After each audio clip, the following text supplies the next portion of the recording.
Hello my all subscribers in my channel visitors. Here Engineer Hari. तो वर्तमान में जो ये वीडियो है वह है चल रहा है बिहार स्पेशल सर्वे के ऊपर में है, जिसमें हम जमाबंदी के इम्पोर्टेंस को बताएंगे और जमाबंदी रद्दी करने हो जाते हैं, कभी कभी अंचल अधिकारी रद्दी कर देते हैं, उसको कैसे कैसे उसको हम लोग आगे बढ़ाएंगे केसेस को, उसके बारे में भी डिस्कस करेंगे। तो वीडियो बहुत महत्वपूर्ण की है, इसको शुरू से लेकर अंत तक जरूर देखिएगा ताकि आपको अंडरस्टैंडिंग बने। प्लस यदि आप चैनल में पहले बार देख रहे हैं इस पेज को, इस चैनल को, तो अपने लाइक्स एंड सब्सक्राइब बटन जरूर डाल दीजिए, कुछ कमेंट डाल दीजिए ताकि आने वाला जो भी आपकी जो कमेंट्स है उसको इस वीडियो में इंक्लूड कर सके। हम एक एक कमेंट को पढ़ते हैं और वीडियो बनाने के पहले इन चीज़ों को हम डिसाइड करते हैं कि किस तरह से उसका आंसर दिया जाए। अब देख लीजिए, जो वर्तमान बिहार में जो चल रही ऑनगोइंग स्पेशल सर्वे है, तो उसमें जो है अभी तक 4.39 करोड़ जमाबंदियों को ऑनलाइन किया जा चुका है। तो जो सरकार राजस्व विभाग की जो मेन क्वायद है, मेन चैलेंजेज है, वह है कि इस जमाबंदी को कैसे त्रुटिहीन बनाया जाए, यानी कि कैसे इसको सही सही जमाबंदी को रखा जाए। क्योंकि ये जो इसमें 4.39 करोड़ जो जमाबंदी है, जो कि 2018 में अक्टूबर 2018 में सारे बिहार के अंचलों में इसको लागू कर दिया गया था, बट ये सरकार को अभी तक पता नहीं है कि इसमें कई लाख रैयतों का जमाबंदी गलत है और इससे हमारे बिहार के कितने रैयत अफेक्टेड है। तो सरकार का जो एक बहुत बड़ा चैलेंज है, इसको जमाबंदी को बिल्कुल सही सही जो कि ओरिजिनल जमाबंदी से मिला करके और जो डिजिटल जमाबंदी है उसको सही करने का एक बहुत बड़ा सरकार का जो है एक चैलेंज वर्क है, एक बहुत बड़ा अभियान है। तो सरकार ने पिछले 15 मार्च में ये चीज़ें शुरू की गई थी और सभी जिलाधिकारी और समहर्ता को यह निर्देश दिया गया था श्री जय सिंह IAS अधिकारी सेक्रेटरी के द्वारा, राजस्व विभाग के द्वारा, कि जमाबंदी को हर हाल में 31 मार्च तक इसको जो मूल जमाबंदी है उससे मिलान करके और जहाँ भी गलतियाँ हैं उसको सही किया जाए, विदाउट एनी हेर फेर, without any correction in the original जमाबंदी, जो कि रजिस्टर्ड टू सभी हल्का कर्मचारी के पास रहता है, उसी से मिलान करके इसको त्रुटि बिल्कुल सही करना था, त्रुटि को ट्रेस करना था और उसको सही करना था और प्लस उसको नोटिफाइड भी करना था, ताकि जो रैयत है उसको पता चले कि उसमें क्या त्रुटि थी और क्या सही हुई है। तो अब देख लीजिए कि जो समहर्ता के पास जो नोटिफिकेशन गए थे और उसमें जो विशेष अभियान चल रही है, इसका कोई भी अभी तक प्रकाशन नहीं हुई है कि कितना जमाबंदी को त्रुटि जो था उसको सही किया गया, त्रुटि को सही किया गया और कितना अभी भी गलतियां मौजवार अभी भी जमाबंदी में है। और रैयत इससे काफ़ी परेशान है, क्योंकि जब जमाबंदी में त्रुटि है, नाम नहीं गलत है, खेसरा खाता गलत है, एरिया गलत है, तो वो ना ही ज़मीन को खरीद बेच पा रहे हैं और ना ही उस पर जो सरकारी स्कीम आती है किसानों के लिए, ना ही उसका कोई लाभ ले पा रहे हैं। क्योंकि जमाबंदी ही मेन जो मालिकाना हक होता है वो देखने के लिए होता है। तो अगर जमाबंदी में त्रुटि है, माने खाता खेसरा ही छूट गया है, रकबा ही छूट गया है, तो कैसे वो खरीद बिक्री कर पाएंगे। तो सरकार की जो चैलेंजेज है इसको सरकार को बिल्कुल देखना चाहिए और इसको हर हाल में जो उनके जो अंचल के अधिकारी हैं और राजस्व कर्मचारी है, उनके जो इंस्पेक्टर्स हैं राजस्व विभाग द्वारा, सभी चीज़ों को एक देख करके जांच पड़ताल करके उसको बिल्कुल सही करें, तभी जा कर के रैयतों को इससे कुछ लाभ हो पाएगा स्पेशल सर्वे से। वरना यदि गलत हो गई तो फिर सुधार नहीं हो पाएगी और काफ़ी परेशानी झेलने पड़ सकते हैं भविष्य में। इसको सरकार को जल्दी से जल्दी सॉर्ट आउट करना चाहिए before starting of the actual survey work. चीज़ों को सरकार को संज्ञान में लेकर के सारे जो जमाबंदी है, खाता खेसरा नाम वगैरह सभी को बिल्कुल सही करके ही आगे कोई कदम उठाना चाहिए, ताकि रैयतों को भविष्य में दिक्कत नहीं हो। अब आगे हम इस पर डिस्कस करेंगे कि जमाबंदी के बारे में थोड़ी बहुत डिस्कस कर लेते हैं, इम्पोर्टेंस के बारे में।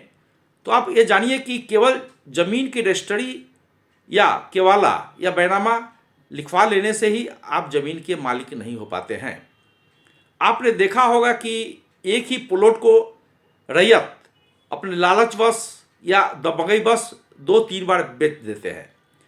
क्योंकि खरीदने के बाद बहुत लोग सोचते हैं कि दाखिल खारिज, क्योंकि ज़मीन खरीदने के बाद बहुत लोग ये सोचते हैं कि दाखिल खारिज करना क्यों ज़रूरी है, क्योंकि हमने रजिस्ट्रार को तो बहुत पैसा देकर के हमने रजिस्ट्री कराया है, तो दाखिल खारिज करने की क्या ज़रूरत है, मेरी तो बपोती संपत्ति हो ही गई। और कई बार वो विदेश चल जाते हैं, कई बार दूर शहर में चले जाते हैं, और वहाँ पर काम में व्यस्तता के कारण, छुट्टी नहीं होने के कारण वो फिर अपने गांव नहीं आ पाते हैं, अपने जहाँ पर ज़मीन है वो नहीं आ पाते हैं, और ऐसे में वो दाखिल खारिज कराना भूल भी जाते हैं। इस केस में ज़मीन खरीदने के बाद आप जबंदी करना भूल गए तो जो मालिकाना हक है ज़मीन का, वो तो ओरिजिनल रैयत के पास ही रह गया। और जब भी वो डिजिटल प्रणाली में चेक करेगा तो देखेगा कि उसकी जबंदी में जितना ज़मीन बेचा था वो तो ऐसे के वैसे ही है, और जो खरीदार है वो तो बहुत दूर रह रहा है। तो उस केस में ये जाकर के अपने दलाल से कांटेक्ट करते हैं, दलाल उनसे कांटेक्ट करते हैं कि दलाल सब ये सब देखते रहते हैं कि किसका जमाबंदी हुआ, किसका नहीं हुआ, कौन सा प्लॉट बिका, कौन सा प्लॉट नहीं बिका, कौन सा प्लॉट का फर्जीवाड़ा हो सकता है। तो इस तरह से वो क्या करते हैं, जो ओरिजिनल रैयत है उसको मैनिपुलेट करते हैं, कहते हैं कि आपका तो जमाबंदी में एज इट इज है और आप पैसे लेकर के आप इसको बेच दो। तो ऐसे में वो क्या करते हैं कि वो खरीद लेते हैं। इस तरह से अगर दूसरा खरीद के, दलाल तो साइड हो गया कमीशन लेकर के, और जो दूसरा खरीदने वाला है उसको भी अपना खरीद करके वो भी चला गया, उसको कहता है कि अरे ये आपका तो है ही है, कोई चिंता का बात नहीं है, और वो भी चले जाते हैं कहीं दूर और चुपचाप सो जाते हैं ज़मीन खरीदने के बाद में। तो फिर दलाल वो तीसरे को बेच देता है उसी ज़मीन को। तो इस तरह से जब तक आप ज़मीन खरीद करके जब तक उसका जमाबंदी नहीं कराते हैं, जब तक म्यूटेशन नहीं कराते हैं अंचल से, तब तक आपका मालिकाना हक नहीं मिल पाता है। जमाबंदी से मेन मतलब यह है कि जो ओरिजिनल जो ज़मीन मालिक है उसके जो भी एरिया है उसको खारिज कर देना है, मैंने कैंसिल कर देना है, और जो नया रैयत आएगा उसके नाम पर दाखिल कर देना है। तो इसी का नाम दाखिल खारिज कहा गया है। इससे आपको क्या होता है, रिकॉर्ड ऑफ राइट में संशोधन की जाती है, और सरकार के जो रिकॉर्ड में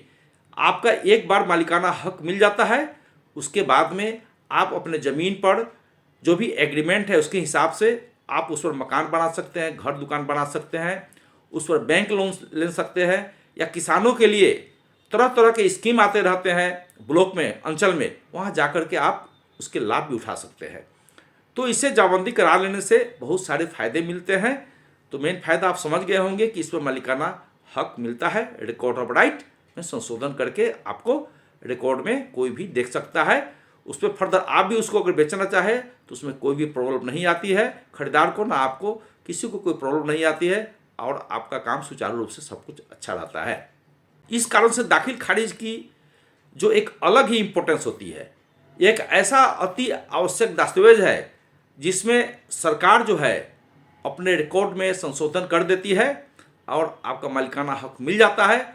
और सरकार को उस पर आप खजाना जो भी रेवेन्यू है वो भी आप दे करके उस पर आप जो भी चीज़ें आप कर सकते हैं कीजिए। अब दूसरा जमाबंदी का पहलू का नेगेटिव पहलू ये देख लीजिए कि हमारे आप 90% या 95% परिवार में आप गांव में घूम जाएंगे, किसी का जो है कोर्ट का बंटवारा नहीं होता है, क्योंकि हमारे जो भी पूर्वज है वो कोर्ट के बंटवारा को वो अपमानजनक समझते थे, और घर में जो सौहार्द बना रहे, या उनकी अज्ञानता कहिए या प्रेम कहिए, सभी को आपस में बुला करके ज़मीन को वो बांट देते थे और कहते थे कि आप बाबू इतना ले लो, आप बाबू इतना ले लो, और कुछ बहनों को भी दे दिया करते थे। तो इस तरह से प्रेम बना रहता था परिवार में, और सभी लोग अपना गुजर बसर करके अपना जो भी ज़मीन अपने दादे परदादे से मिला है या अपना खरीद की ज़मीन है उस पर अच्छे से वो लोग निर्वास करते हैं। तो इस तरह से परिवार में के सभी लोग सहमति बंटवारा करके ज़मीन पर गुजर बसर करते हैं, और ज़रूरी बस उनको बेच करके खरीद करके अपना दूसरा काम भी करते हैं। मान ली शादी भी ब्याह है, बच्चों को पढ़ाना है, विदेश भेजना है, तो उसमें काफ़ी पैसे की ज़रूरत होती है, तो सोचते हैं कि इन ज़मीन को हम गिरवी रख करके या ज़मीन को बेच करके हम इसको आगे बच्चों का पढ़ाई करवाए, या कुछ आगे शहर में ज़मीन लेकर के कुछ दुकान दौरी करके अपना काम चलाए। अब मान लिया कि परिवार में विवाद हो गया, भाई बहनों में विवाद हो गई, कोई चाचा से विवाद हो गया, तब वो क्या करेंगे, किसी दलाल के पास जाते हैं और दलाल को कहते हैं कि आप इसका जमाबंदी रद्द करा दो, क्योंकि हमारे उस पर साइन नहीं है। क्योंकि अब जान लीजिए कि सम्मति बंटवारा से ही सब कुछ अपना ज़मीन पर लोग रह रहे थे, लेकिन बाद में पारिवारिक विवाद के कारण उसी में से एक भाई बहन या कोई जाता है, दलाल से मिल करके उस ज़मीन पर रद्दीकरण के लिए केस कर देता है, जमाबंदी रद्दीकरण के लिए केस कर देता है, क्योंकि उसके साइन उस पर है नहीं। अभी तक तो ठीक चली आ रही थी। याद रखिए कि जो भी जमाबंदी है, ज़मीन खरीदने के बाद लोग अंचल अधिकारी के पास ऑनलाइन फिलअप करके अपने सारे डॉक्यूमेंट्स जमा करते हैं, और हल्का कर्मचारी, अंचल इंस्पेक्टर और अंचल अधिकारी सारे चीज़ों को छानबीन करके, सारे रिकॉर्ड से मिलान करके, प्रॉपर नोटिस दे करके उसका जमाबंदी करते हैं। जमाबंदी से रिकॉर्ड ऑफ राइट जो खरीदार उसको मिल जाता है, और बहुत सालों से यदि उसको कब्जा करके अपना काम कर रहा है तो बाद में यदि जमाबंदी रद्दीकरण के लिए कोई आवेदन भी देता है तो वह टूटना इतना आसान नहीं होता है, और उसके लिए उन्हें बहुत ही पापड़ बेलना पड़ सकता है, क्योंकि ये तंग करने के हिसाब से ही दिया गया है। मान लीजिए तंग करने के हिसाब से नहीं भी दिया गया है तो भी जमाबंदी को रद्द करना इतना आसान काम नहीं होती है, और इसके लिए आपको लाखों खर्चे होते हैं जमाबंदी रद्दीकरण में। क्योंकि मैं बता दूं कि सबसे जो लोअर अधिकारी है वह अंचल अधिकारी, उसके बाद DCLR है, उसके बाद जिला कलेक्टर संभरता है, उसके बाद में आपको डिस्ट्रिक्ट सिविल कोर्ट है, उसके बाद में हाई कोर्ट है, और उसके बाद में सुप्रीम कोर्ट है। बाकी सुप्रीम कोर्ट के नीचे जितने भी आपके जिलावार जो कोर्ट बने हुए हैं जमीन संबंधित, वहाँ पर अगर दो रैयत में से जो लड़ाई कर रहा है जमाबंदी रद्दीकरण के लिए, अगर एक हार भी जाता है तो फिर आगे जाकर अपील करता है, और फिर अगला कोर्ट में भी अगर वो हार जाता है तो फिर अपील करता है। अगर एक पार्टी जीतता है तो दूसरा अपील करता है, दूसरा पार्टी अगर जीतता है तो पहला पार्टी अपील करता है। तो इस तरह से हार जीत में, अपील में सुप्रीम कोर्ट जाते जाते केस को कम से कम 20 साल लग जाते हैं। इस बीच में कभी कभी क्या होता है कि यदि दोनों पार्टी बहुत तगड़े हैं और बहुत धनी पार्टी हैं, और तो अपने आगे तक लड़ते रहते हैं, अपने पैसे खर्चे करते रहते हैं, लेकिन बीच में कहीं से भी अगर भगवान की कृपा होती है, समझदारी होती है, तो वो लोग आपस में बैठ करके अपना चीज़ को समझौता भी कर लेते हैं। केस से चीज़ों को फरियाना उतना आसान नहीं होता है, और इससे जो परिवार का सौहार्द है वो भी बिगड़ता है, प्लस उससे शिकायत भी होती है। और चूँकि जो बच्चे जो जन्म लेते हैं, जो बच्चे, वो भी उनके पर भी खराब प्रभाव पड़ता है, और आपस में एकता की कमी हो जाती है, जो कि एक बहुत घातक चीज़ होती है। तो इस तरह से जो समझदार गार्जियन है वो आपस में बैठ करके फैसला करके अपना काम को आगे की ओर शांतिपूर्वक ज़िंदगी को जीते हैं। यदि केस मुकदमे में काफ़ी खर्चे होते हैं और बाद में समझ में आती है कि ये जो मैंने किया वो गलत किया, तो इस तरह से नाजायज़पूर्ण किसी को तंग करना ठीक नहीं होती है। यदि आप सही है, अगर आपको लगता है कि आपके केस में दम है तो आगे बढ़ सकते हैं, बट जमाबंदी संबंधी, खेतीबाड़ी संबंधित अगर चीज़ें अगर आपस में सेटल हो जाती है तो सबसे अच्छा उपाय यही है। तो इसी के साथ हम दूसरे वीडियो में बहुत जल्दी मिलने वाले हैं। Till then take care. ये आप चैनल में नए हैं तो अपने like and subscribe button please डालिए, कुछ कमेंट रह जाए तो डाल दीजिए ताकि अगले वीडियो में हम उसको इंक्लूड कर सकें। Thank you. जय हिंद।